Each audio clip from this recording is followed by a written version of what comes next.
Sa Facebook, maaari kang makipag-ugnayan sa mga tao sa inyong komunidad at sa ibang bahagi ng mundo gamit lang ang internet. Maaari mong gamitin ang Facebook para makipag-ugnayan sa iyong pamilya, kaibigan at sa iyong mga kakilala sa negosyo. Pwede kang makahanap ng balita tungkol sa kung ano ang nangyayari sa mundo o malaman ng iba pang mga update tungkol sa paborito mong artista at sports team. Ang Facebook ay kilala bilang isang social network. Mayroon pang ibang social network sa internet na gumagana katulad nito. Gamit ang mga salita, larawan, at video, maaari kang makipag-usap sa isang tao, sa isang piling pangkat, o kahit sa mas maraming tao sa iba't ibang panig ng mundo. Pero kailangan mong tandaan na pampubliko ang Facebook. Kaya makikita ng lahat kung ano ang inilagay mo rito. Maaari mong ma-access ang Facebook sa internet browser ng isang smartphone o feature phone sa pamamagitan ng pagtatype ng URL na www.facebook.com. Ang susunod na hakbang ay gumawa ng Facebook account para mahanap ka ng iyong mga kaibigan. Ilagay ang iyong buong pangalan, kaarawan, mobile number, at kasarian. Pumili ng password na ikaw lang ang nakaalam. Siguraduhin na hindi ito malalaman ng iba. Para ma-verify ang iyong pagkakakilanlan, i-type ang confirmation code na matatanggap sa text o sa WhatsApp. Sunod, i-tap ang login button. Ngayon, kakailanganin mo namang i-add ang iyong friends sa Facebook. Para magawa ito, piliin ang friends icon.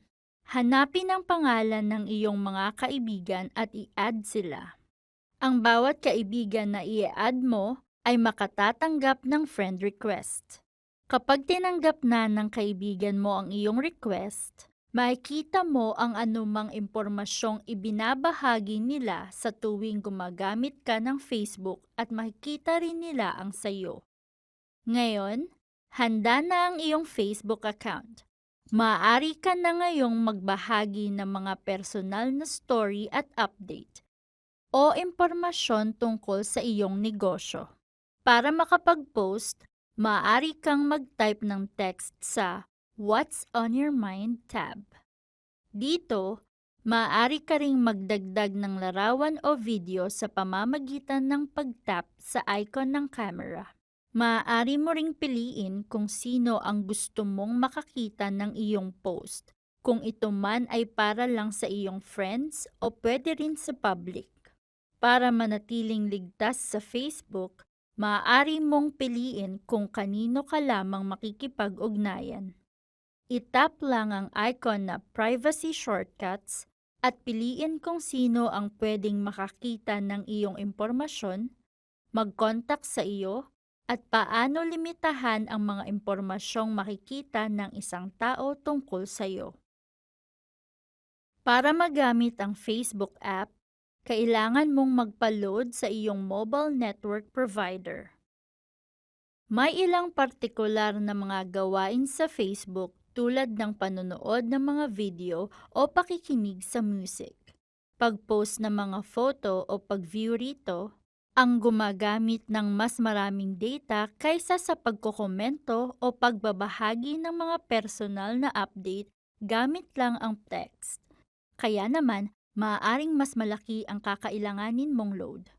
Pinapadali ng mobile internet na manatiling nakikipag-ugnayan sa mga kaibigan, pamilya at sa mas malawak na mundo. Handa ka na bang subukan ito?